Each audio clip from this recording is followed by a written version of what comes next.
Untold stories of Babasaheb. एकदा doctor Babasaheb Ambedkar पनवेलच्या नाक्यावरून जात होते. तहान लागली होती.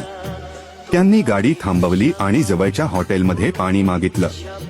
पण हॉटेलवाल्याने पाणी द्यायला नकार दिला, कारण ते दलित होते. हे बघून जवळच थांबलेला सोनबा येवले एक साधा लाकूडतोडा धावत गेला आणि आपल्या घराबाहेरून पाणी घेऊन आला. पण तोपर्यंत बाबासाहेब निघून गेले होते. पण सोनबा थांबला नाही. त्याने आयुष्यभर वाट पाहिली बाबासाहेब परत येण्याची. आणि शेवटच्या श्वासापर्यंत तो म्हणत राहिला, हे पाणी आणलं मी माठ भरूनी, हे घोटभर जा हो पिऊनी. हे गाणं केवळ एक भावगीत नाही, ही श्रद्धा आहे, ही निष्ठा आहे आणि डॉक्टर बाबासाहेब आंबेडकरांच्या लढ्याला दिलेली खरी मानवंदना आहे.